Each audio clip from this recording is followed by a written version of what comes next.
hello! Kamusta ang lahat? Ay, di tayo masyadong mag-inay. Yun! Nandito tayo sa Quiapo. May pagalitan tayo. Ha? Oh, dito ako sa Quiapo. Lahat sila nakaharap doon sa simbahan. Ako lang yung nakaharap dito.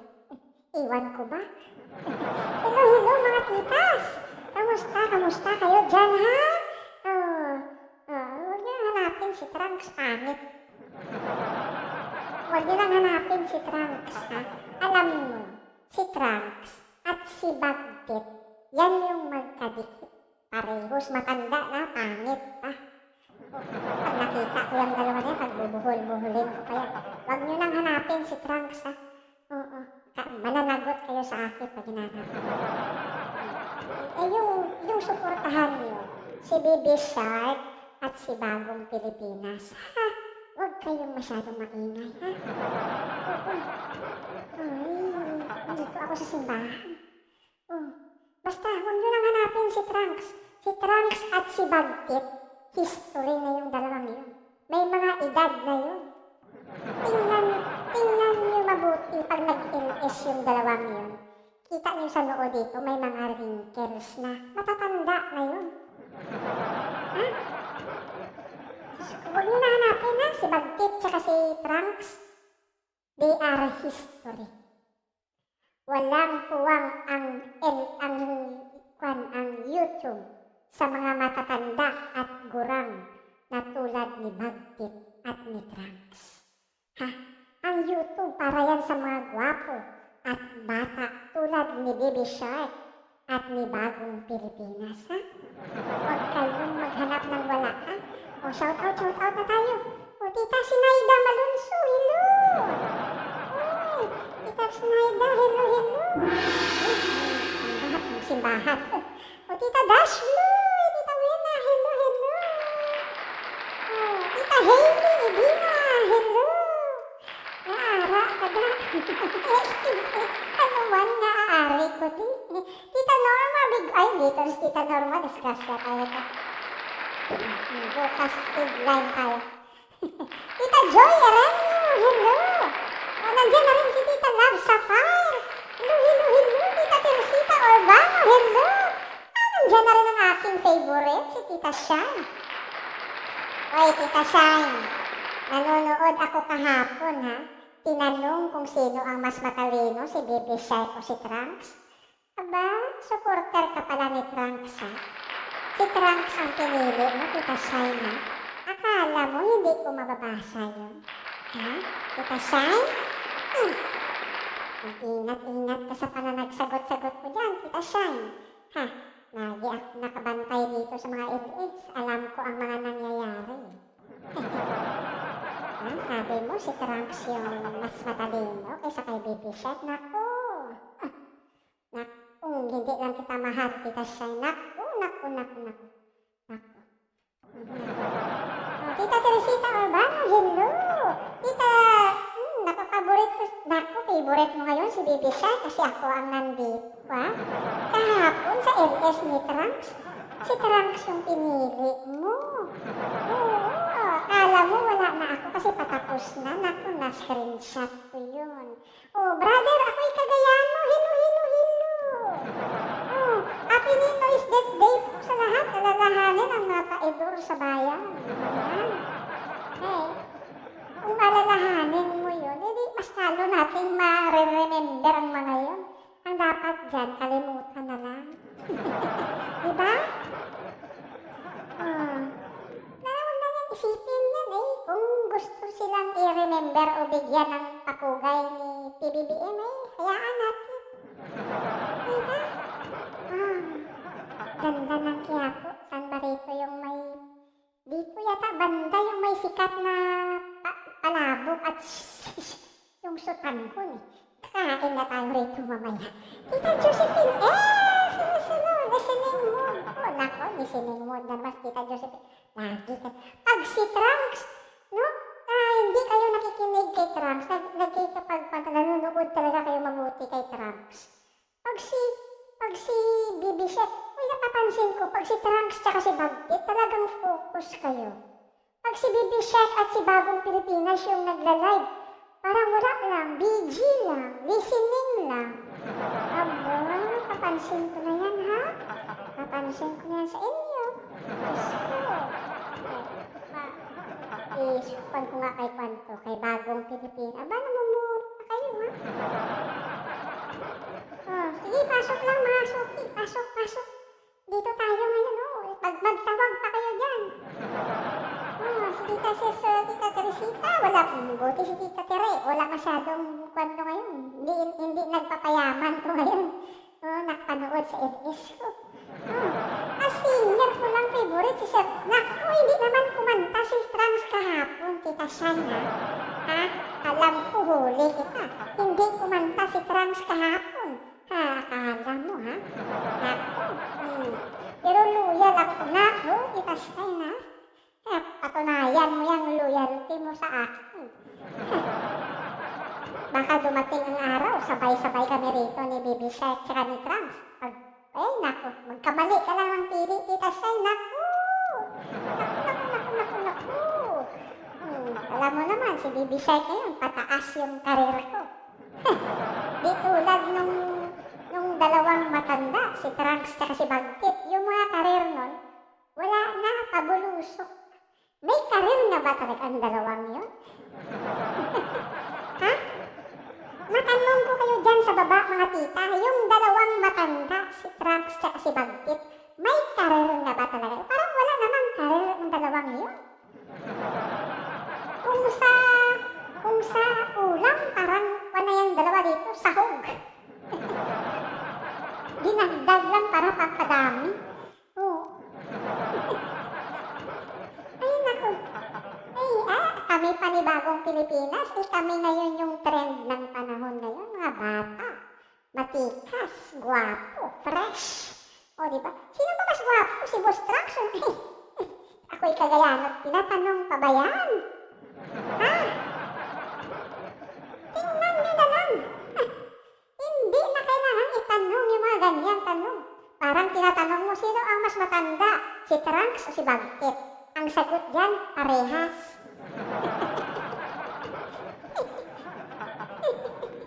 Ako pa. Asan si Bagtit niyo? Wala. Takot sa akin. Hindi lumalabas si Bagtit dyan. Tawagin niyo. Makita ko pa yan. Pagbubuhol-buhulin ko pa sila ni Trunks. Dalawa sila buhol. Ay, ako pa. Wag ako. Sabihin niyo kay Bagtit. Wag si Baby Shark mo. O kung gusto niya, magsama silang dalawa ni Trunks. Total, parehas naman silang matanda na pangit pa. Tita Lady Guzman! Hello! Diba?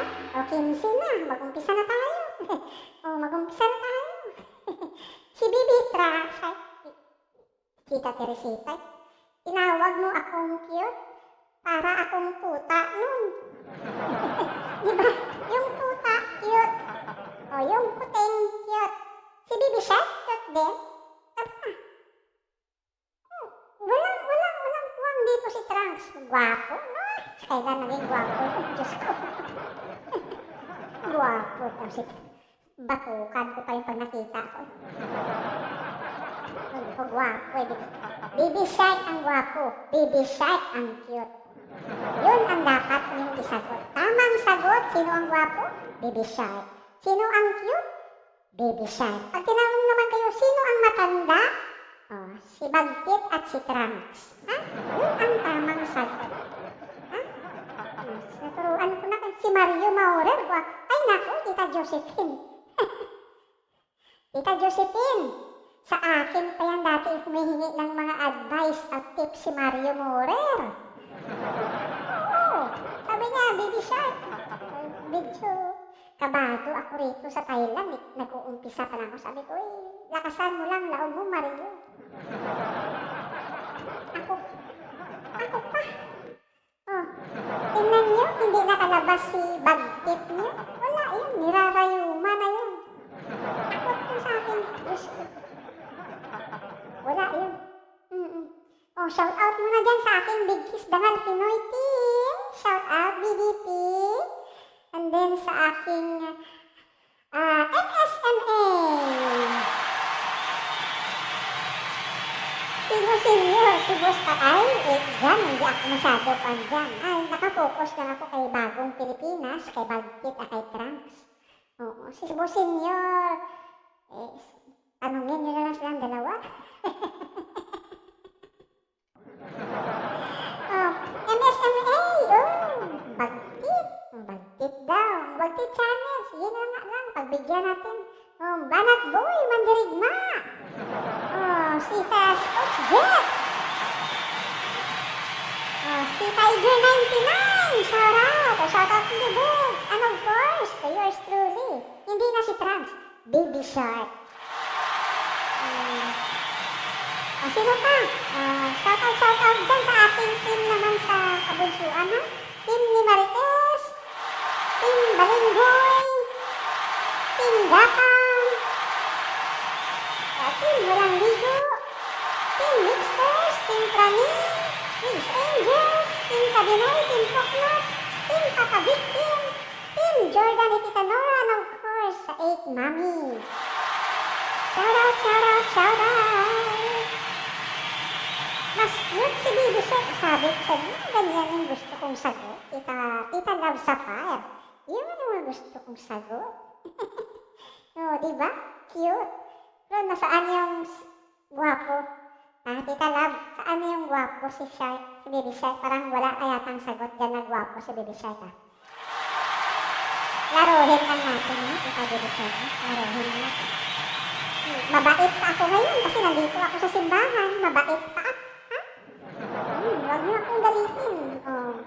Ayan, umpisahan na natin. Ito na. Bago ang lahat, ha, disclaimer, ha. Fair use. Ito yung video ay credit to the owner, yung kay Christian Esguera. Interview niya to sa kay Philippine Ambassador to the US, si Jose Manuel Romualdez, no? Ang background ni Ambassador Romualdez, pala to siya, no? Second cousin ni PBBM, no?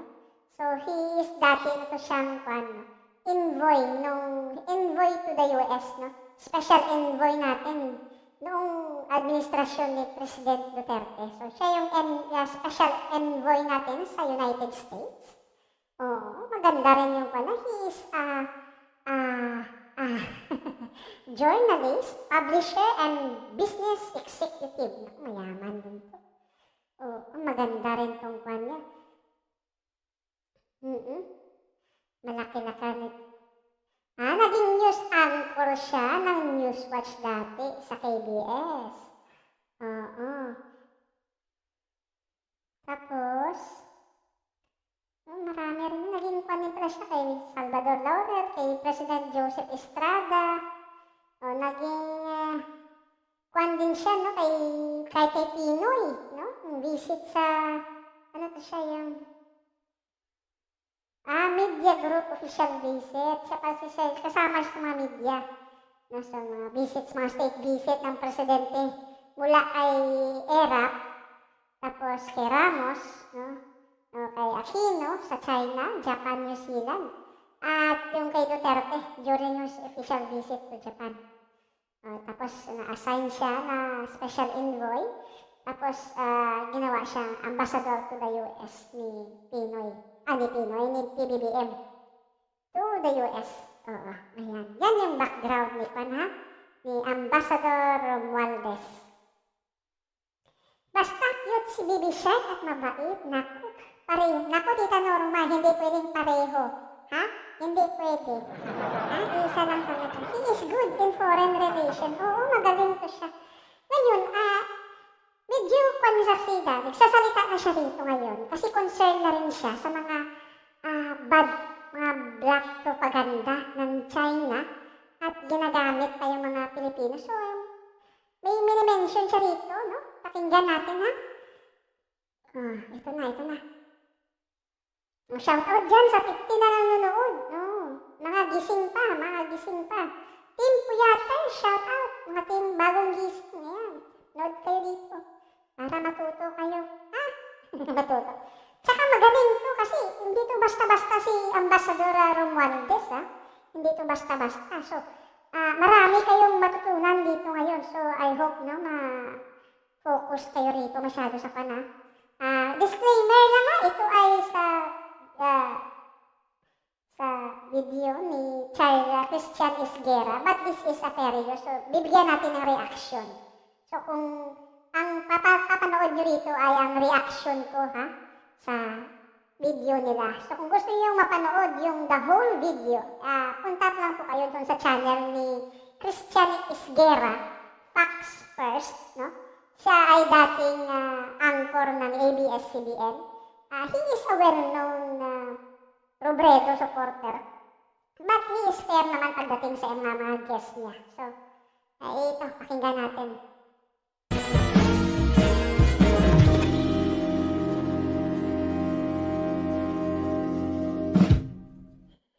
Tita Joy, ang dami ng audience ko sa sabiyahan. Pero dito sa YouTube ko, 15 lang. Nagsimba pa siguro. Saan kaya yung mga tao rito sa YouTube? Hindi nga ako makaabot ng 30. Oh, start! Good evening, guys. Welcome to tonight's episode of Facts First. Ako po si Christian Esguera. As always, maraming salamat po. Ayan, bago tayo mag-umpisa ha, clear ba yung boses nung nagsasalita sa video? Para at least hindi tayo pabalik-balik ha. Tita Jesslyn! Hello, hello!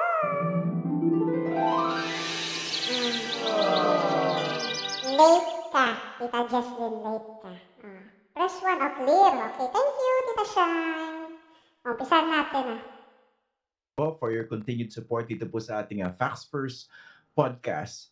For tonight, so today is August 21. Itutuloy po natin yung discussion natin. We've been actually devoting a number of episodes about this issue dito po sa South China Sea. In particular, yung influence operations ng Beijing dito sa Pilipinas because as what we have promised, ha? As what we have promised, yung MSMA, ha, will be, ha, yung pinangako namin na hindi namin to titigilan yung issue sa WPS, no? As what we have promised, patuloy tayong mag-iingay, no? Kahit isa na lang yung nanonood at nakikinig sa atin, mag-iingay pa rin tayo kasi ito ay importante para sa atin at para sa future generation, no? Ang involved na dito ay hindi politika, yung laban-laban ng kulay. Ang involved na dito ay ating teritoryo at soberenya. Kasama na dyan yung ating mga resources, no? Mamaya i-topic natin, kontekwan natin, pag-usapan natin yan dito mamaya. I'm sure many of you have been noticing that there have been a number of so-called analysts, even politicians, who are actually trying to, obviously, promote China's position and China's cause in this issue dito po sa West Philippine Sea. And ang basa nga na marami dyan, this basically undermines the Philippine position. And then recently, nabalitaan po natin, may nabasa po tayong balita na it seems na meron pong smear campaign or smear job, paninira sa ating pong mga Filipino diplomats, allegedly coming from China. Ayan. So may mga reports na rin, no? Na tinatarget ng paninira ay ang ating mga diplomats. So, ibig sabihin yan, ang target nila ay yung mga ambassador natin, no? Because ang mga ambassador natin, alam nyo naman, they are the one who represent, no, the Philippines, no, sa mga ibang bansa. So, itong China, no, may mga ginagawa na namang chichi-burichi to, no? Ay, lahat ginagawa ng China just to destroy the image of the Philippines, lalo na sa international community. Kasi alam siguro ng China, takot din sila na ang growing support ng international community ay pumapabor sa Pilipinas at hindi sa China. Ayan, Roy. At yan po yung pag-uusapan natin ngayong gabi. And of course, the broader issue of how we should be dealing with China when it comes to the issue of the West Philippine Sea. So for tonight, I'd like to welcome to our program for the first time. I've been wanting to interview him for so long, and fortunately, he's available for tonight. I'd like to welcome to our program our Philippine Ambassador to Washington, si Ambassador Jose Manuel Babe Romualdez. Good evening, sir, and thank you for Hi, good joining us evening. dito po sa Facts First. Well, thank you for inviting me, Christian. As I told you, you are very popular in Washington, D.C. Quite a number of people watch you in Ganun your program. ba? So, Okay. congratulations and thank you for inviting me. Thank you, sir. That's good to know, no? Okay, nabasa ko po itong balita, no? I think it was the Philippine Daily Inquirer that published it. And marami rin na-alarm dito, no? Talk to us first about this so-called smear job against you and other Filipino diplomats. What exactly happened po? Well, like I told you, I was informed about this as far back as 3 months ago that there's this operation that was being hatched or already was in the process of its operation was going on already, and I heard about it a number of times. But the more important one is that our intelligence agencies, not only here in Manila, but also the intelligence agencies that we work with in Washington, D.C., the word they use is they're going to go after you or they're going to go at you. And this was precipitated by the fact that the president approved 4 more bases to be accessed by the United States Armed Forces. Of course, we didn't know exactly what that. So hindi rin to basta-basta, no, yung posisyon ni Ambassador Romualdez kasi he is the ambassador to the US. And I think, no, yung intel, no, yung mga information na dumadaan sa kanya through the effort of US, no, ay hindi rin siguro basta-basta, no? Lalo na yung mga confidential, especially if it involves China, no? So, I think basta involved sa China, with regards to China, I think US is always willing to share any intel information na pwedeng makakatulong sa ating cause, lalo na yung mga information na mga planong gustong manira nitong bansang ito, yung kincheck, no? So, tuloy natin. Meant whether it was going to be at you by accusing me of something or whatever it is, though. But the bottom line is, obviously, it has happened, and what is really dangerous here, Christian, is the fact that they've been able to penetrate the cybersecurity situation in the Philippines is very, very critical because there are so many of our agencies or our institutions, like the Department of Foreign Affairs, that has been penetrated already. Oh, so ayun. Narinig niyo. What? Hindi na sinasabi, alarming ha? Ang sinasabi na rito ni Ambassador Romualdez, dangerous. No?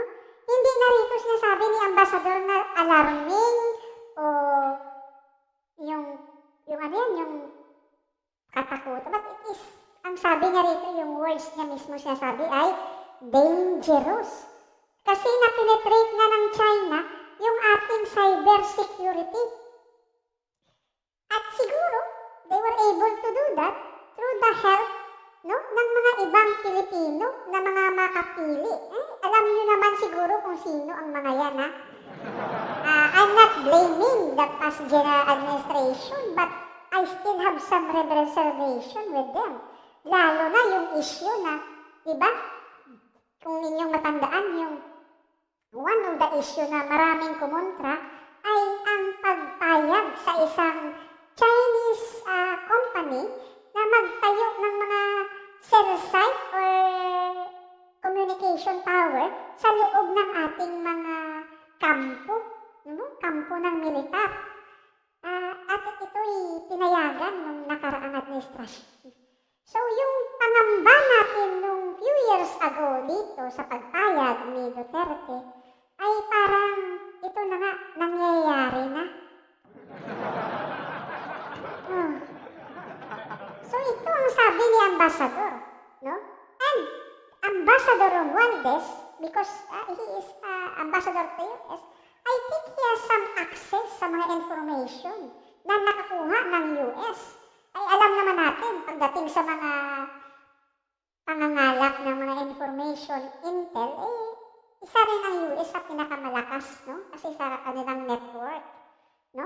Network of spies, intel gathering capabilities, no? But ang nakakaalarma doon ang sinabi ni Ambassador, dangerous, no? So yan yung word of the day natin, dangerous. Ang sabi ni ko, marami talaga makapilis Pilipinas, divide and conquer. Oo, tama ka, ako kakayano, no? At alam ninyo, isa dito sa sasabihin ni Ambassador later ay nag-invest ang China sa mga taong ito. Ibig sabihin, matagal na itong bayad ng China. Now, China is just waiting for the right time. No? Kung sakali man dumating ang panahon na kakailanganin nila ang mga ito, they will just turn on the switch. Ito ang delikado. Kasi nga sabi nila, they have invested in them for a long time. So, ibig sabihin, kahit sa administrasyon ni Duterte, no, nakatanim na ang mga ito. And they are just waiting for the right time kung kailan sila kakailanganin. And now I think it's the right time kasi nga nag-iba tayo ng tono. No? Ay, Tita Lady Queen V! Miss you, Tita Lady Queen V, ha? Not only attention calling, but sort of danger. Oo nga, Tita Shine, no? Iyan ang nakaka-alarma kasi hindi na gumagamit si Ambassador ng mga alarming, concerning na mga words, di ba? Kasi pag iba naman sabi nila, this is concerning, this is alarming. No? But the word he chose to say about the situation ng ating cybersecurity ay dangerous. Ayun na ang bahala. Tuloy. And what they can do is actually go into that, pick up some of the whatever it is that we have, whether it's confidential or not, they can manipulate it and make it appear that it is a document that is actually for real, which is what happened recently. And that's the reason why I think it was exposed by the Inquirer that there is this smear job. I'm one of them, a couple of those that are being targeted. And obviously, we feel that this is coming from China. Ayan. Uy, Tita Mars 76, hello! Tita Carmelita Cres, hello! Watching, good evening din sa inyo. Tita Luisa Bolo, hello! Miss you, love you, Tita Luisa. Oo, Tita Mars, nagsimba. Bisita mo na ako rito sa Quiapo. Baka maka-recruit ako rito ng subscriber. Dumami naman yung subscriber natin. Ayan. Oo. Tuloy natin. Loko talaga tong China. Magaling talaga tong China. Gumagamit ng katraidor. No? So, mag-ingat. Mag-ingat sa mga made in China. Ha? Although, there's also a possibility that there are some oppositionists, people that are against the government, that are also riding on this particular smear jobs. Ay, sigurado yan. No? May mga tao talaga sa oposisyon na sinasakyan yan. No? Bayad man sila o hindi, they are joining the bandwagon. Kasi nga, very popular ngayon. Aminin mo natin sa hindi. No? Aminin mo natin sa hindi, mga titas. Hirap din ang mga Marcos defenders, no? Kay PBBM defenders, FL Lisa defenders, House Speaker Martin defenders, hirap. Kasi nakikita niyo naman yung ads against sa mga Marcos defenders. Nakikita niyo yung mga anti-PBBM, yung kung kumpara mo na lang sa mga views, no? Sa network nila, ang layo ng diferensya. Kumpara dito sa amin na mga PBBM, mga defenders, mga pro-government, ay, ang views namin ay okay na yung maka 100 plus kami. Masaya na. Pero sa kanila, libo-libo. Tingnan mo yung views ni Maharlika. Libo-libo. Kaya mahirap ang laban ngayon. No? So, I'm asking for your help, no? Tulungan nyo naman yung mga defenders. By sharing or at least palaganap natin. saka malay natin, baka dumami rin tayo balang araw. No? Mahirap. Hari Rocky pa lang eh. Oo nga, Hari Rocky, Sasot. O sino pa? Maharlika. O Roy Domingo. O sino pa? Yung General, yung Colonel, yung Henrique. Lintik. Si Henrique. Oo, Chucho. Mga Henry Chucho. Hindi pa kasama dyan yung sinatiglaw. O, mga Alipores ni Gloria. Dami pa yan. Diyos ko. Ay, Tita Kaloy ang Mami and Daddy TV Vlog. Hello, hello.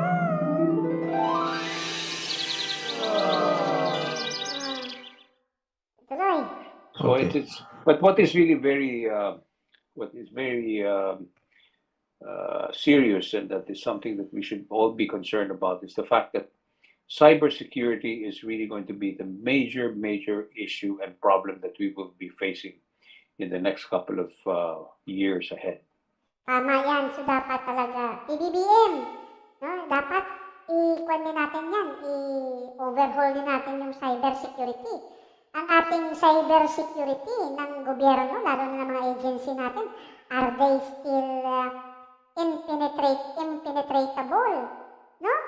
Kasi, pag matagal na yan, baka kailangan na rin natin i-upgrade o palitan. No? Sa takbo ng panahon na yun, lalo na, for the past 6 years, we have been pro-China. No? For the past 6 years, past administration. So I think, no, I believe, ikaw, ako'y Cagayano.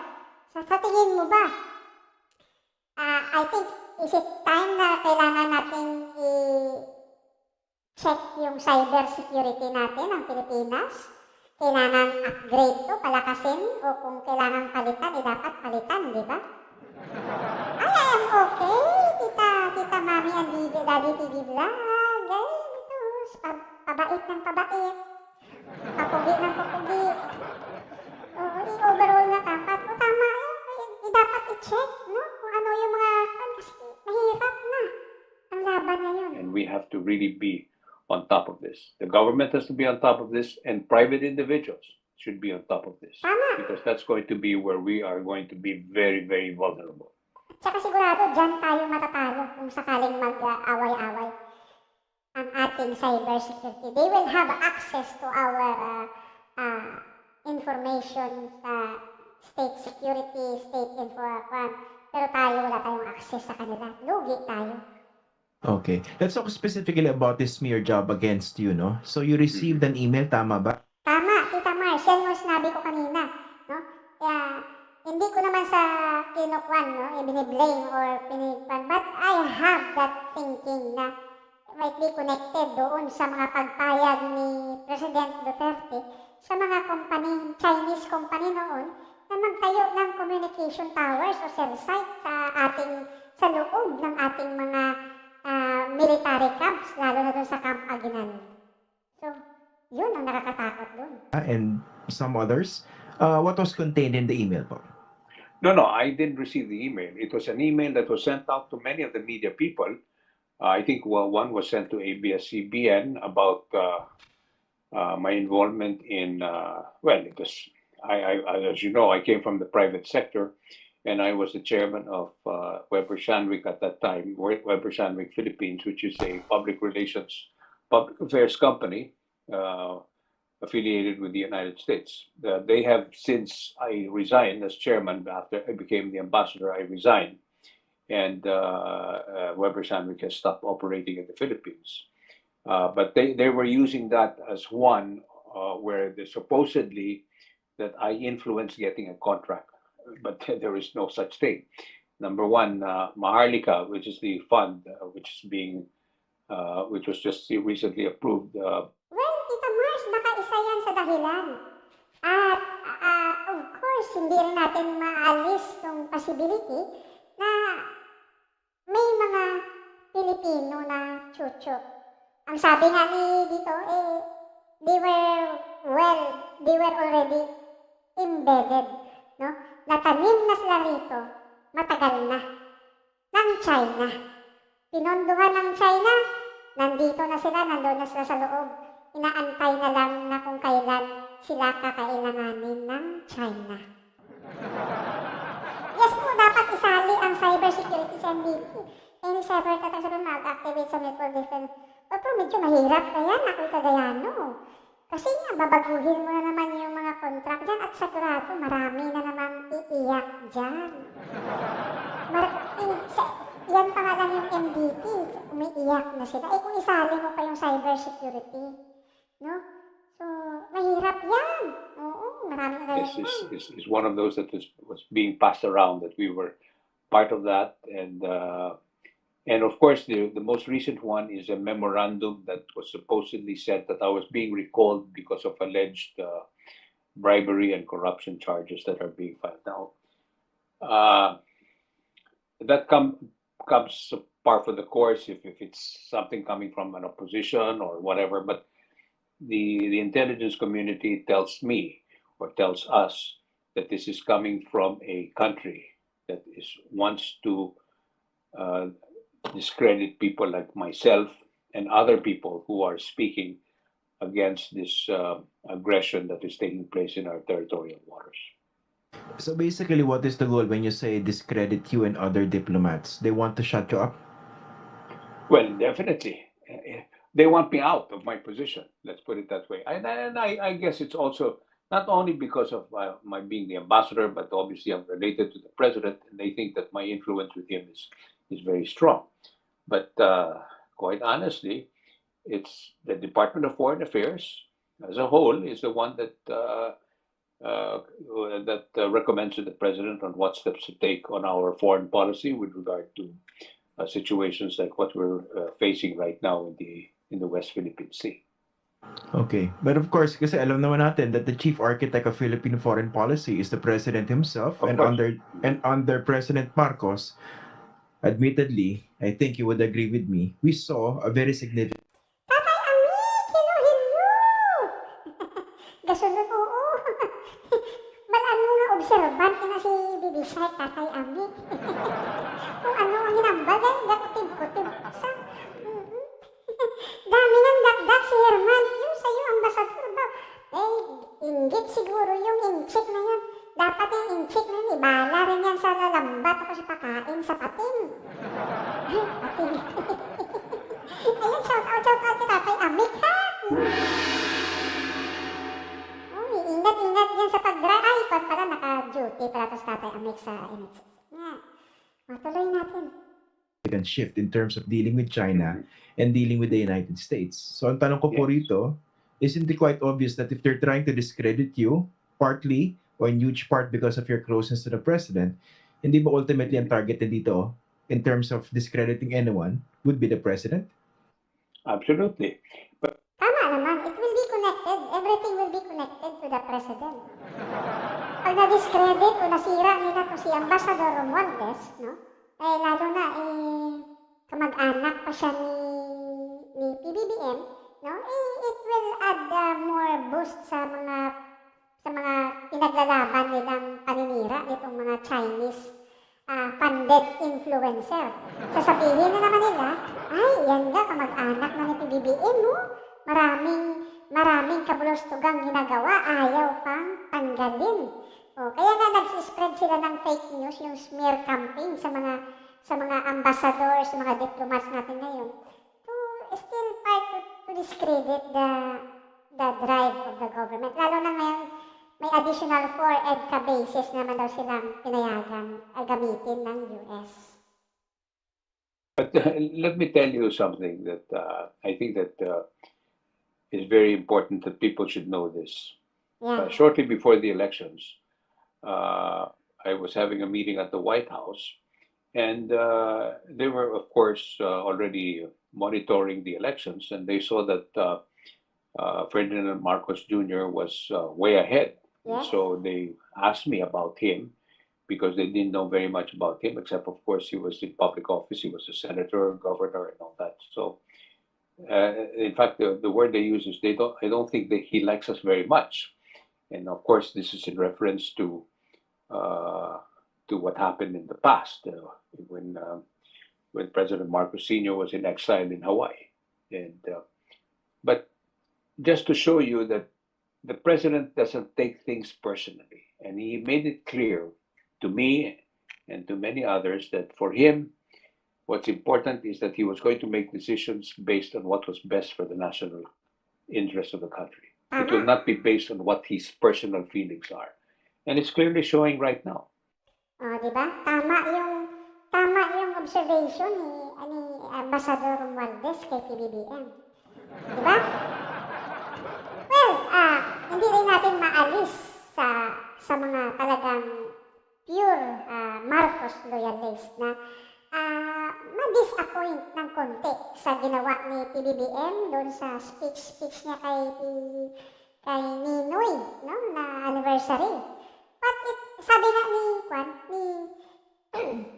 ni Ambassador, no, ang ginagawa ni PBBM, no, is the best interest of the country. No, hindi yung personal feelings niya. Kasi nga kung personal feelings yung ilagay dyan ni PBBM, pwede yan masama yung loob niya. Of course, sila yung naging dahilan ng pagka-exile, pagkasira ng pangalan nila for 36 years. But for him now, no, sabi nga niya, we have to move for the sake of our country. Kasi nga, makikita mo naman, kung patuloy yung bangayan, saan pupulutin yung Pilipinas? Hindi tayo matatapos din. Wala tayong pupuntahan dyan. Kung patuloy tayong lilingon sa pinanggalingan natin, hindi natin makikita ang ating paroroonan, yung ating destinasyon. But I think that is what PBBM is trying to do now, no? Best interest of the country. Now, kung galit siya sa mga kalaban niya pa noon, then siguro before siya matulog, ito na siya magmumuni-muni on his personal feelings, kung ano. Kung galit ako sa ganito, galit pa rin ako sa ganyan. At pagkabukas naman, if it's time to work, then it's work. Di ba? Ma'am Tessa Sanchez, hello! Kinig lang. Kinig ka lang, Tita Jessie. Huwag ka makinig, makisali ka rito, eh. Oo, siguro, Tita Mars. Naduda nga sila, eh. Sabi nga ni Ambassador, sabi ng mga tao doon sa White House, ay lang ang statement, I think he don't like us. May reservations na kay PBBM. But kita niyo naman kung ano ang naging direksyon ng gobyerno ni PBBM. No? So, pinakita sa kanila ni PBBM na no, I have to move on for the sake of my country. I have to do my job first. So, trabaho muna bago yung personal feelings ko. Tama naman yun. Because if kung sino man merong masama ng loob sa Amerika, can probably say, is probably him. But he's not going to take that. In other words, he's taking the high road by saying what is the best for the interest of the country. Tama. And that is what he's doing right now. He Tama. feels that our relationship with the United States is an important one. It is part of our national security strategy, and he's implementing it. And you have to remember that the Mutual Defense Treaty, of course, has been around since 1951. The Visiting Forces Agreement has been there for what, almost 20 years now. And now even the EDCA, which was signed during the time of President Noynoy Aquino, is now being implemented by President Marcos Jr. Kita niyo? Ganyan ang presidente, no? EDCA was started during the time of Gloria or Pinoy, and si PBBM ang nagtuloy niya ngayon. Damay na ko pasok, plansa. Ako pa yung sisisihin mo ngayon, plansa. Ang plansa, sa damit yan ginagamit, hindi sa kamay mo. Ngayon ako sisisihin mo rito na pasok ka. Huwag mong i-on ang plansa, i-off mo lang. Habang nagpa-plansa ka para di ka mapasok, ha? Tita Tessa, hello! And that is because he feels that this is in the best interest of the country. Tama! Okay. So So the there is shift no is real quite... influence. It is really coming from him. Diba? Dapat proud kayo kay PBBM, no? Ikaw Hitad, ikaw Roy, no? Dapat maging proud kayo. Ang nakikita nyo lang, yung mga fake news yung pinagagawa, paninira mali-maliha ng ginagawa niyo. No, ba't yung overall na ginagawa ni PBBM para sa Pilipinas, yan yung hindi nakikita ng mga detractors niya. No? So sad, so unfortunate. Set aside this, tama, Tita Shine, no? He's trying to rebuild unity because yan, kasi nga Tita Shine, ang gusto naman na unity ng mga ibang bangingi na DDS, na mga ibang kalaban, yung sila pa rin. So what is the purpose of unity kung kayo-kayo pa rin ang nandyan? Hindi wala rin pinagbago yan sa dilawan noon, di ba? Kung kayo-kayo pa rin tapos i-itsapwera nyo yung iba, anong nabago? Wala. Yan ang gusto ng mga ibang DDS na bangingi tulad ni Maui Spencer, no, nila Banat Bay. Gusto nila pag unity, sila pa rin at ang mga loyalista. Yun lang. Tapos yung iba, wala na. Diyan lang kayo sa labas. Kami lang dito. No, sina Mahardika, sina Kwan. Yun yung gusto nila. Na mga tao pa lang nila. Yung iupo dyan, ipwesto. Hindi na pwede yung iba. No. It is not the essence of unity as the word itself. Unity. Unity means lahat yan. Walang kulay-kulay. No? Walang political affiliation. Ang kulay yan sa election lang yan. Ewan ko. Oo, kasi pag personal feelings ang gamitin mo sa pagpamumuno ng isang bansa, wala mapupuntahan ang bansa niyo. No? Kasi nga, galit ka. Pinaalis niyo kami noon, ito naman ako na. It's my turn. 6 years ko rin kayong pahihirapan. Anong nangyari dyan? Wala lang, gantihan. Pag manalo lang naman yung kabilang pamilya, 6 years ang gaganti. Walang mapupuntahan ng ating bansa. Okay, tuloy natin to. Diyos ko.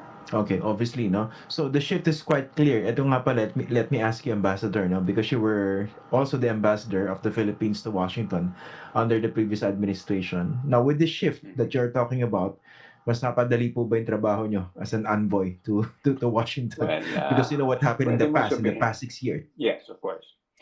Well, as an ambassador, my role, which is what the former President Duterte told me when I finally accepted the job, because I had told him that I was already old and I wanted to retire, but he said that do it for the country, and I said I will do it for the country, but I want to ask you, what do you want me to do for you? He says, just do your job.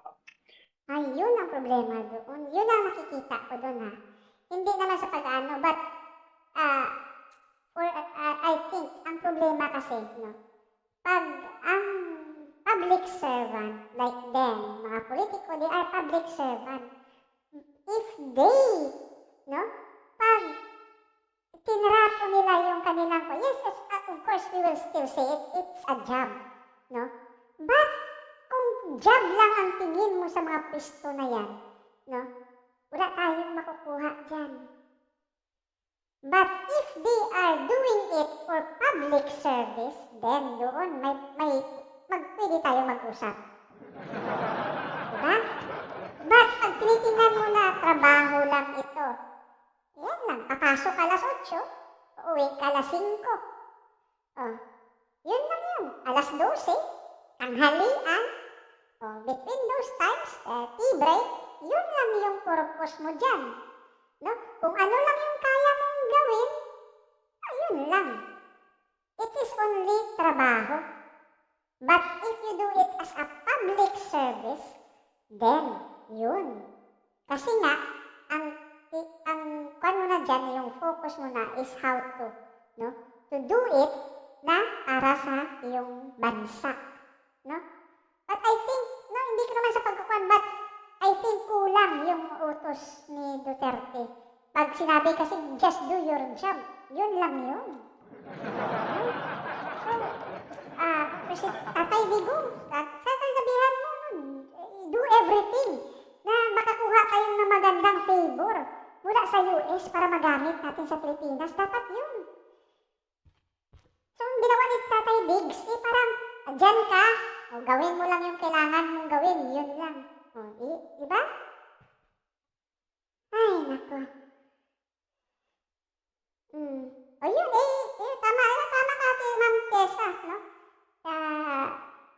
Yun, puro paghiganti. Ay, wala tayong napuntahan. Diyos ko. Tuloy. And so, my job is to make sure that we have good relations with our host country, the ambassador, which is what I did. It was very challenging, of course, during the time of President Duterte because he had reservations about how he felt about the United States. But I think in the long run, President Duterte himself knew that the value that our relationship with the United States is an important one, especially during the height of the pandemic. And ironically, I was being praised by so many people that we worked on the vaccines that we were able to get from the United States. It was part of my job. We wanted to make sure that because of our relationship with the United States, I used that as a reason for them to be able to bring many of those vaccines to our country to save people's lives. And I think that we've been able to some measure, be successful in that one. And I was very honored that President Duterte even gave me the Sikatuna Award for being able to do that. But to me, what's important is that I do my job. And I do not base it on my personal feelings. I don't base it on any other thing because I truly believe that this is a relationship that we cannot, as Juan Ponce Enrile, former Senator Enrile, si Manong Johnny, told me before I left for my job in Washington. He says, we cannot afford to antagonize a country like the United States. And I totally agree with him. It's a country that we have to deal with. Just like we cannot antagonize a country like China, but China is antagonizing us. Yun ang problema dyan. Pakinggan niyo mabuti ha. Sasabihin niyo dyan kung ano ang pinagkaiba ng China sa Amerika. Which is very important. The PBBM does his role as president with clear vision. He's guided by... Tama. No? Hindi kinukuha ni PBBM yung personal feelings niya. Yung experience niya ng pamilya na noon. No, he put it aside, no? Ang nauna niya ngayon, yung country, paano ito mapatakbo muli ng maayos, no? Ito. That's the big difference right now. Okay, speaking of the United States, no, I'm sure you're also familiar with the narrative coming from pro-China analysts or even writers here in the Philippines, no. So the narrative that we usually see is this: nanggugulo yung United States and the Philippines is being manipulated. That's why we have to be wary of that. So, ano yung basa niyo dun sa ganung narrative that whenever we stand up to China, lagi nandun yung factor na hindi sumisip-sip kayo sa United States eh. Well, alam mo, it's simple. Ang United States ba nagbi-build ng bases na wala tayong hindi nagpermiso sa atin? Yun. That's not true. In fact, humingi sila merong agreement tayo, yung EDCA. We set up the EDCA. As I said, it was signed in 2015.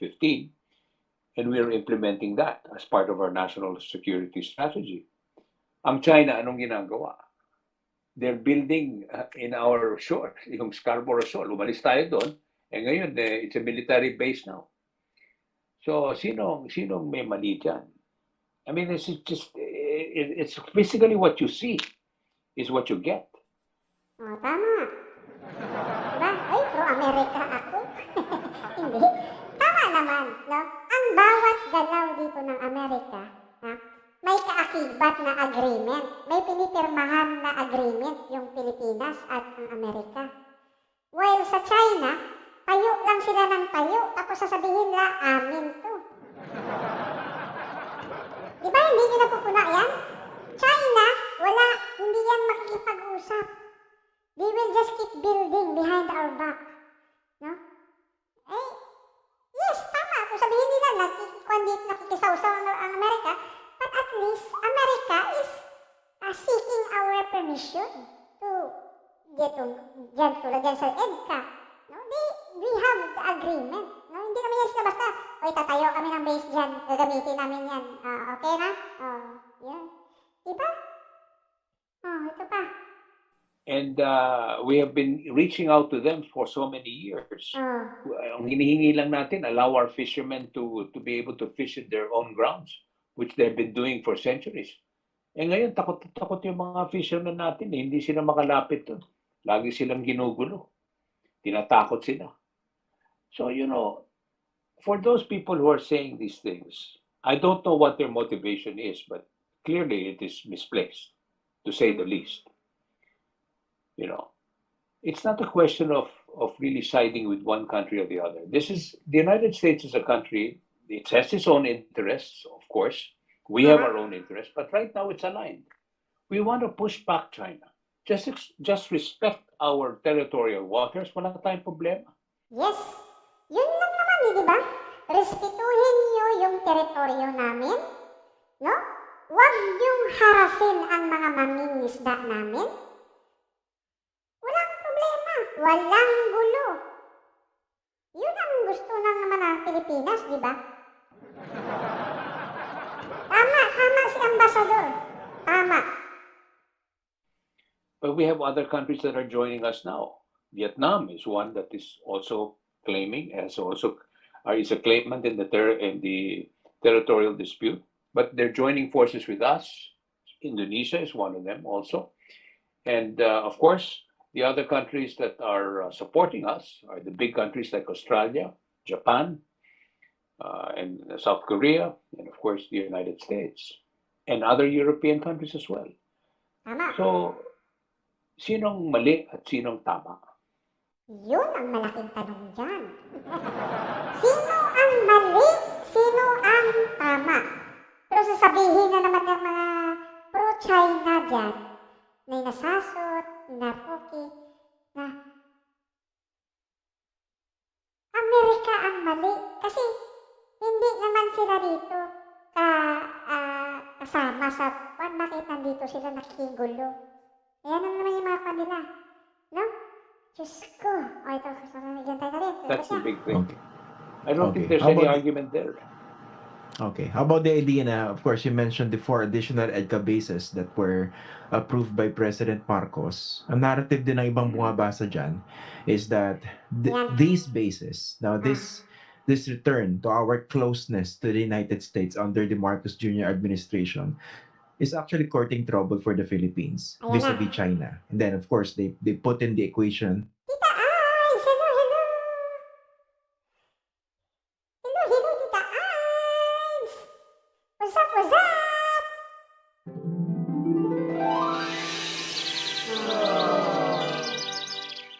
yung Taiwan issue. Is that a valid Love you, question? love you! Really? Tita Miga Mazay! Hello! Let me tell you that the concern should be, if anything happens in our part of the world, maski na sabihin natin hindi kami kasali dyan, kasali tayo dyan. Ayun. Why? Simply because of where we're located. Geographically, we're in the neighborhood. Tama. If anything happens, and I hope to God it never does, even if it is remote supposedly, apektado tayo dyan. Kung yung gera sa Ukraine, apektado tayo sa presyo ng langis, sa presyo ng pagkain at lahat yan. The world is a global village. And anything that happens around the world, there is an effect somewhere along the line. But most especially in this part of the world. This is the argument that we give to the ASEAN countries as well. Tita Miga Mazay! Salamat sa pa-member! Love you!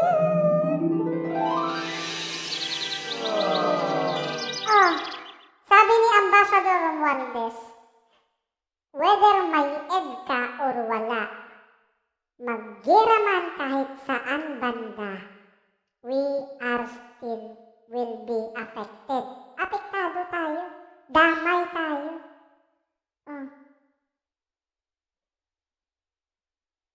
Nandyan lang tayo sa tabi. Diba?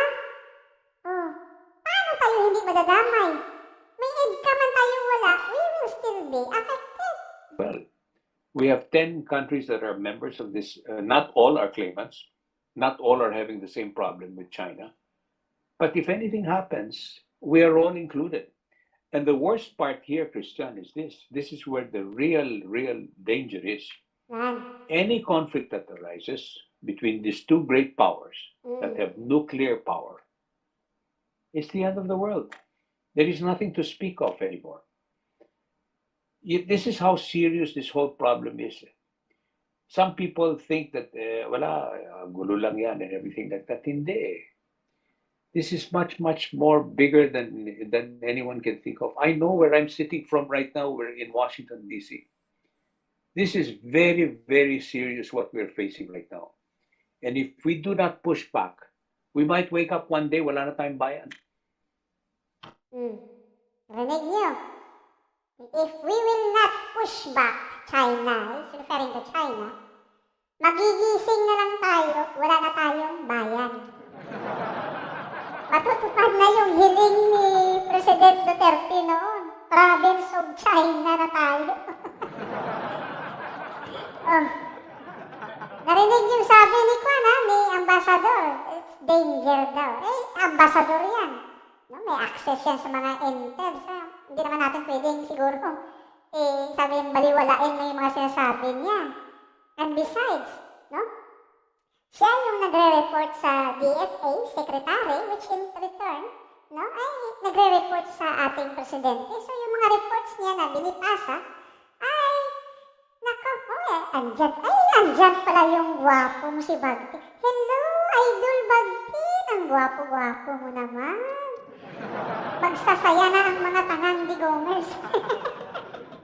Galit ka na naman.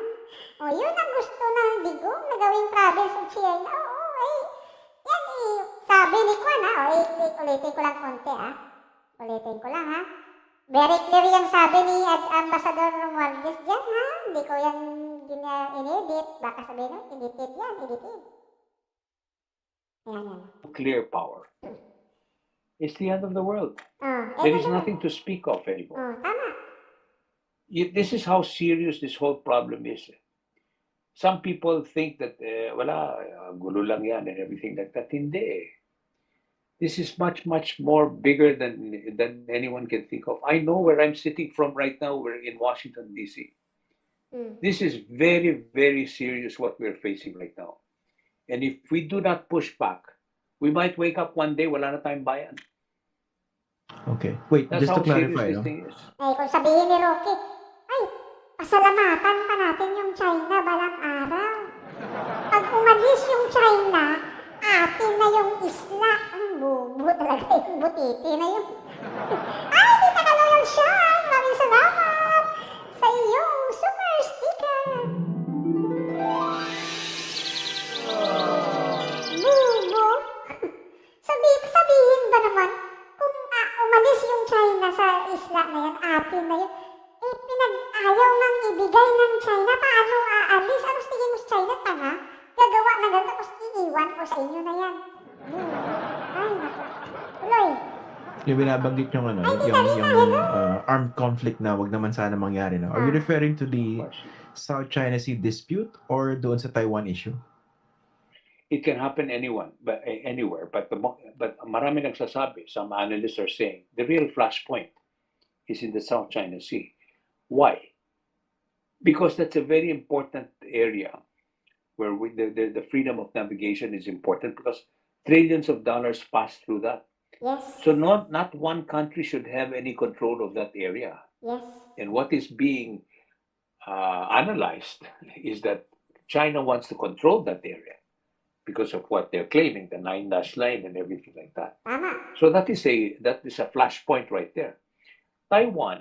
Kasi itong magiging kwan dyan, experience ko yan as a sailor. Pag na-control ng China ang kwan dyan, yung freedom of navigation na yan, hindi na yan maging freedom of navigation na yan. No? Lahat ng barko na dadaan dyan, no, pwede na nilang singilin. Ang mangyayari dyan, you will have to report to us, you will have to pay us, no? Pwedeng gawin ng China yan. Or, kung gusto nyo, ikot kayo sa baba. Ano ang gagawin ng mga barko? Yan yung nangyayari sa, let's say, Panama Canal. No? Panama. Pag may pira ang kumpanya, importante yung kargada, magbabayad sa Panama Canal, sa lock, dadaan. Now, kung hindi naman masyadong kamahalan yung kargada, hindi naman minamadali, hindi importante, ang ibang barko umiikot yan sa baba. Yan yung tinatawag na Cape Magellan Strait. No? Doon yan sa Chile, sa pinakababa yan. Iikot ka, paglabas mo, Pacific Ocean ka na. No? Chile, Peru. Yan yung ruta ng mga barko na ayaw magbayad sa Panama Canal. No? So, posibleng ganyan ang gawin ng China pag nakontrol na nila yung South China Sea na yan. They will ask everyone to report at kung sino yung hindi pwedeng dumaan doon, hindi nila padadaanin. So now, they will have to police those areas. No? At ano ang mangyayari? Makikita mo na, kung kung taga-Palawan ka, kikita mo dyan, pwede mo nang batuhin yung Chinese Coast Guard o Chinese Navy nila dumadaan-daan. Yan ang mangyayari. Tita Beth Ariola, hello! Abot, nakaabot ka kahit kunti. There are many analysts who are saying President Xi is not going to send the PLA to invade Taiwan until he's absolutely sure that they can take over that area, that territory. They don't want to recognize it as any other thing. Is that he will not do it. Every morning when he wakes up, today is not the day. We hope that will continue to be the case. But in the South China Sea, anything can happen. The fact that all of these movements are taking place, one day it may not be a cannon anymore that they fire against our Coast Guard. It could be something else. That's a flashpoint right there. It can happen, of course, in the Taiwan Strait. It can happen also in Japan, in the Japanese area, the Senkaku Islands. All of these things are flashpoints. Kaya tayo, we cannot just simply sit around and wait and say, hindi tayo kasali. Kasali tayo eh. Wala naman tayong choice dyan eh. Okay. So we have to strengthen our defense and what we plan to do. Tama. Tumpak, ambasador. Kahit wala tayong gawin, pag nag-umpisa ang gera doon sa Senkaku Island, sa Japan, Strait of Taiwan, or dyan sa WPS o South China Sea, kasali tayo. Anong gagawin natin? We have to. No?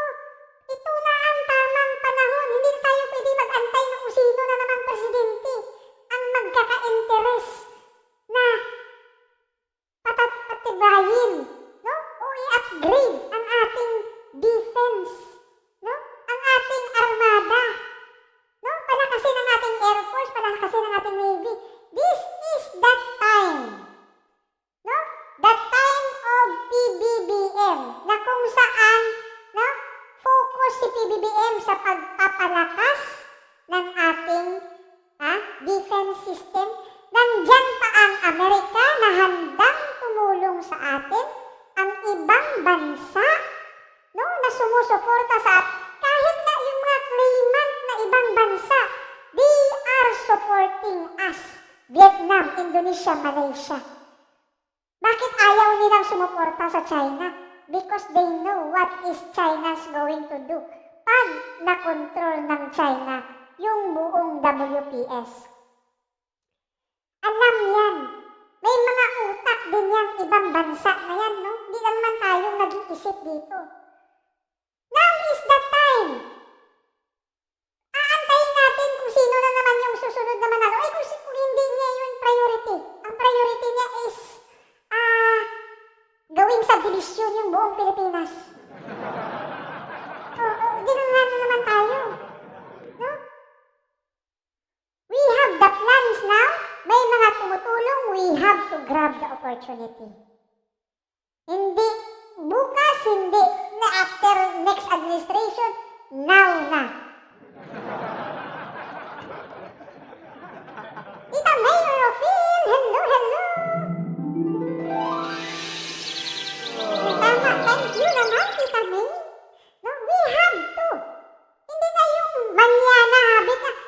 bukas na lang. Oo. Hindi pa naman umaatake yung China. Tsaka na lang. Gamitin na muna natin yung pera natin sa pagpapatayo ng pugo. Casino. Oh. Diba? We have to act now. Hindi na pwede mag-antay. No? Mumu na lang yung mag-antay na kung saan magsabugan na magira na, doon ka palang bibili ng... paano kung wala nang magbibenta sa'yo? Oh. Kasi gagamitin na nila. Ay, salamat, Tita Rina. Okay. Of course, you mentioned yung yung possible flashpoint. That's of course the observation of many. Although sinasabi rin ng iba, between the South China Sea dispute and the Taiwan issue, mas talagang red line sa China yung Taiwan. Although of course that remains to be seen. Pero dito po pinag-uusapan natin dito yung, for instance, yung alliance ng Pilipinas sa United States. I think you would also agree with me, no? I've been observing the pronouncements coming from Washington since the time of President Obama. Parang nagiging mas defined siya over the years when it comes to the applicability of the Mutual Defense Treaty. Tama po ba? Sa Correct. situation natin, no? Yes, definitely.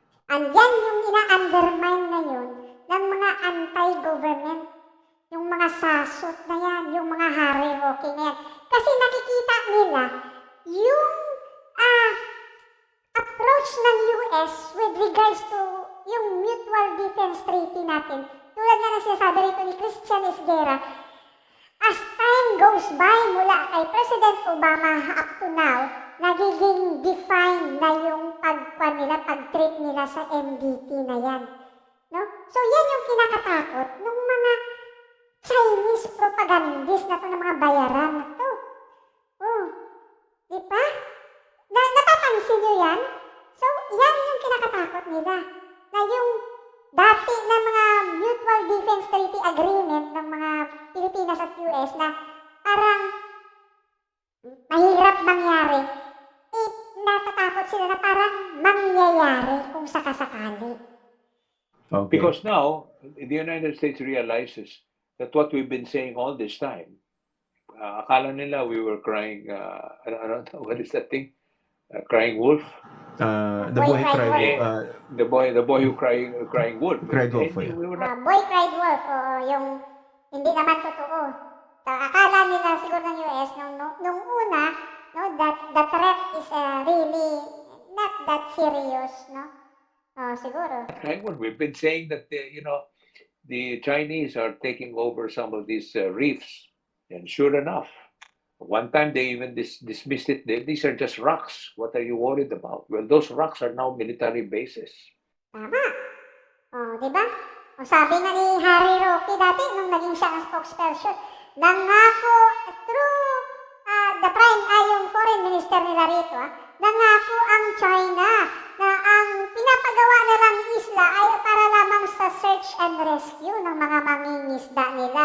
They will never militarize those islands. Ang masasabi ko ngayon na Ari Roque, amen. Nagdilang anghel kang linting butandig ka. Sa lahat ng mga anghel na balina, ikaw ang pinakademonyo. Ari Roque. But anyway, ayaw kong magmura ngayon. Nasa simbahan ako. So makikinig lang ako rito kay Ambassador. You see, and so it's changed. And now our interests are aligned with theirs. They don't want China to keep on building more of these things, and neither do we. Not in our territory anyway. Tama. That is And our all of these territory. stories that are coming out, which is obviously fake documents that we had made in some form of an agreement. And all of that is there is no argument even there. The fact that President Marcos said, I am not aware of any agreement, and if there is one, I am rescinding it. That's it. Tama. Diba? Yan ang maganda sa Pangulo natin, no? Hindi paligoy-ligoy, no? Ay, with due respect kay President Duterte, no, mahilig sa paligoy-ligoy si Tatay Digong noon eh.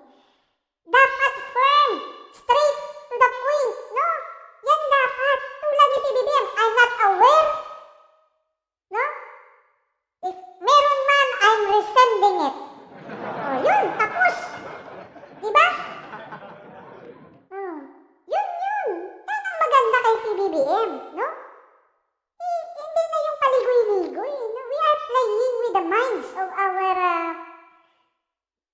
kabayan. No, kawawa naman.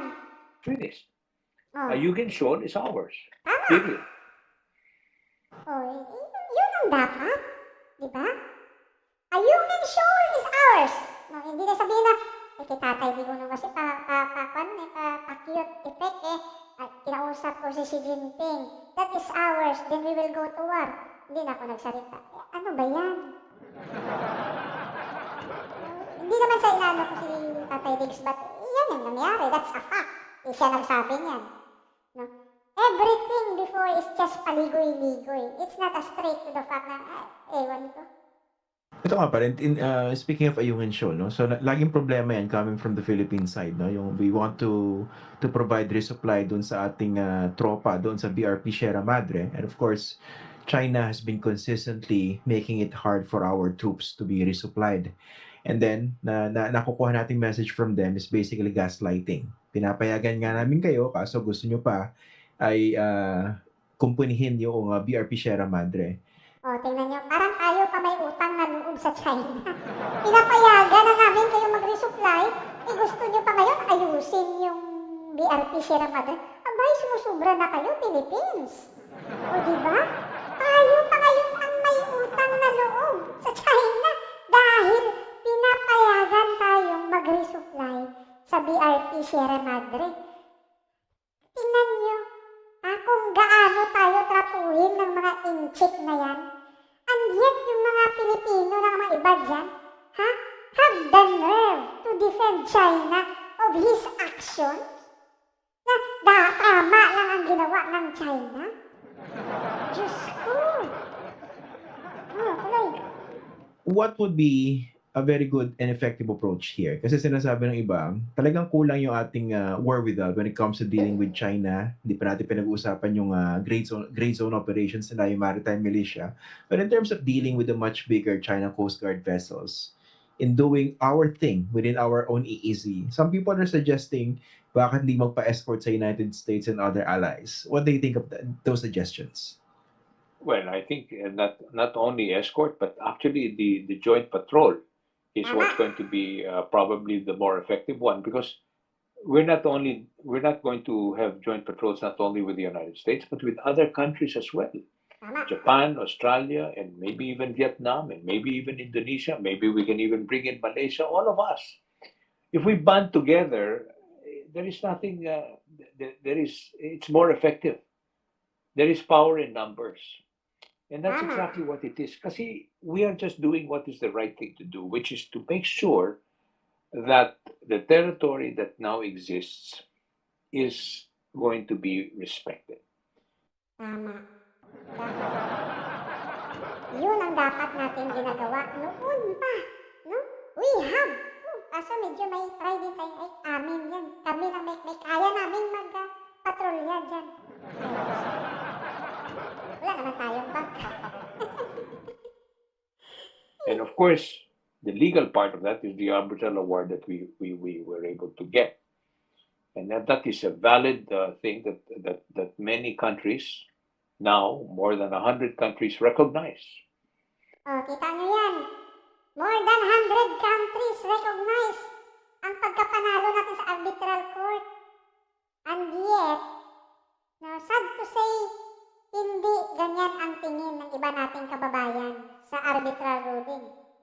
And sad to say, yung isa naging presidente pa natin nung nakaraan. Anong sabi? It's just a piece of paper.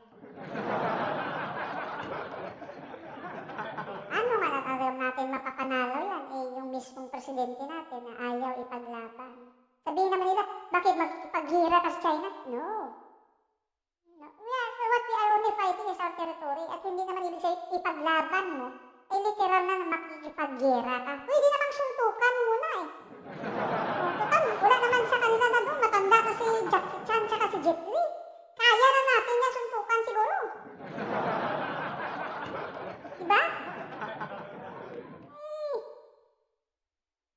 Yun dapat gawin. Naku, ito pa. So that's the only way to push back. Otherwise, like I said, if we do nothing, there's that saying that the worst thing that anyone can do is to do nothing. Tama. It's all about certain opportunity. The doing nothing. Tama ba yun? Mahirap nung quote mo, Ambassador, ha? Cause yung mga hindi natin nagawa because during the past 6 years, you know that the previous administration actually didn't use yung ating arbitral victory. Di ba? I remember sinabi ni President Duterte dyan in July 2016, kakaupo pa lang niya, soft landing. He didn't want to antagonize China. And it took a very long time toward the end of his administration before I actually mentioned clearly the importance of the arbitral award. So, ano yung nawala sa atin over the past 6 years, and are we doing enough to make up for those? Well, we're catching up, basically. I think President Duterte's plan was to approach China in a manner that we would be able to talk to them and peacefully try to resolve all these issues.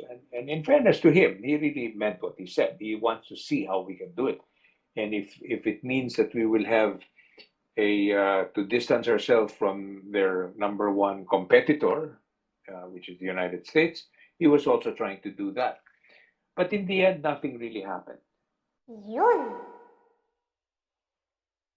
So, ibig sabihin, no? In fairness kay Tatay Diggs, kay President Duterte, no? Sabi nga ni Ambassador, no? May plano. May plano si President Duterte kung paano ang approach. No? So, he wanted to approach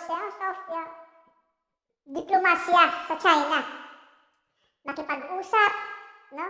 Maybe alu-aluhin, ipaghili-hili ang China, we don't know. But yan yung approach ni President Duterte. To talk to China, no? Baka effective. But, yan nga, sabi pa nga ni Ambassador, he even, no? Yung pinakamakpan niya, mahirap gawin is to push away America. Para lang yung tawag natin, mainganyo.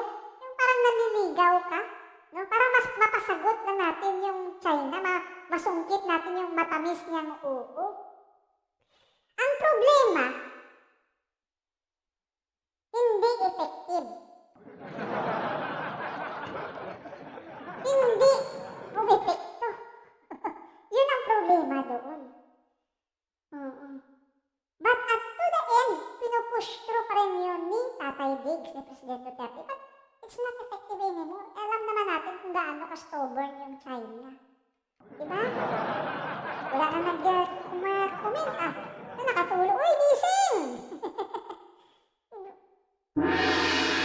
Ayaw nyo mag-comment, ha? Tulog na kayo dyan, ha?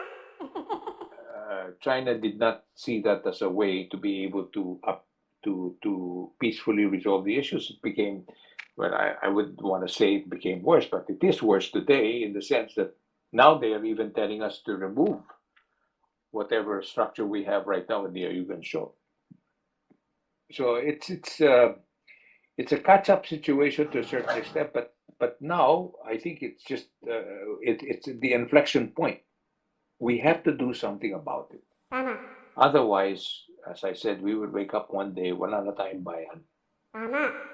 Okay. Isa pang consistent position by China in terms of dealing with claimant countries, in particular the Philippines. Ang portrayal nila sa United States and other yung bilateral track. Kaya nagagalit ang tao eh. And you know, the ordinary Filipino can see it very clearly. Masyado na tayong ginagago, basically. That's really what it is. Hindi na pwede yan. Because not only with the majority of Filipinos are going to feel as if things are just going down the drain, they're feeling helpless. Our fishermen is really in the front line right there. Many of our fishermen are so frustrated. They come home after a whole night of fishing or whatever. It's just konti lang yung nakukuha nila. It's not enough to be able to survive and to make money out of it.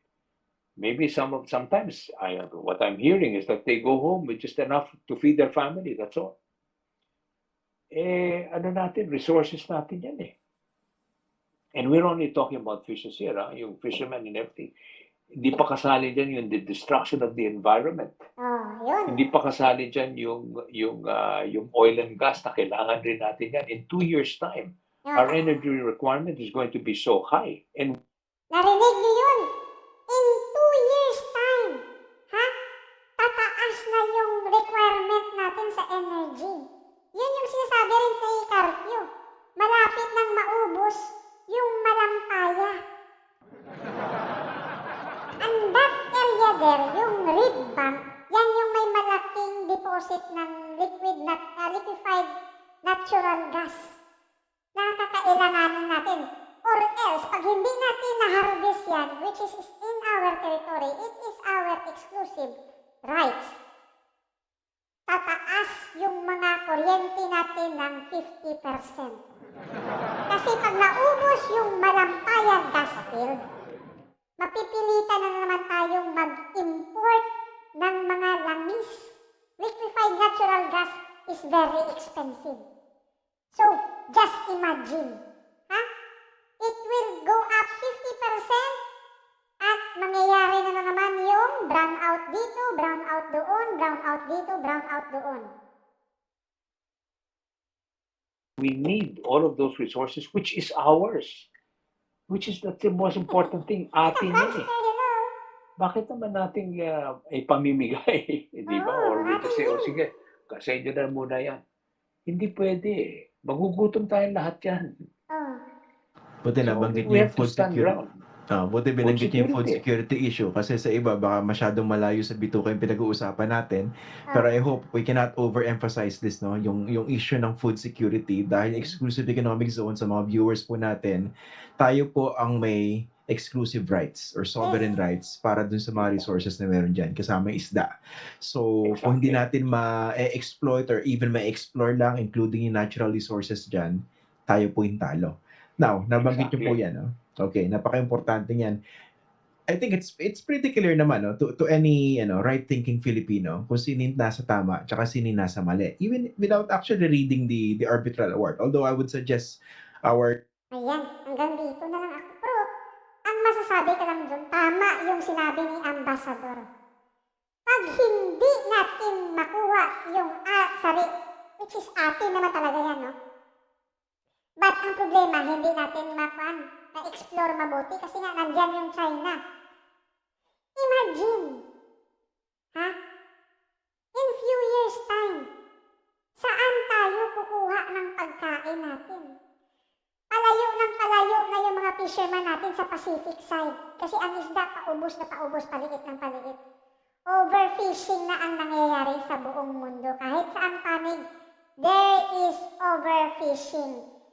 Ang hindi na lang yata na overfish sa mga bandang Amerika kasi nga mahigpit yung pag-regulate na doon ng fishing. Meron silang season. Sa atin wala, free for all. And that area, kaya nga gustong-gusto yan na kunin ng China kasi it will be a food security for them for these coming years in the future. No? Ibig sabihin yan, secured yung pagkain nila. Tayo ang mawawalan. That is ours. That is our territory. We have the exclusive. Ha? Tayo ang may eksklusibong karapatan sa area na yan na kinaangkin rin ng China. Di ba? So, yan ang nakakatakot dyan. No? We will lose a very important territory. Food security involved dyan. Energy involved dyan.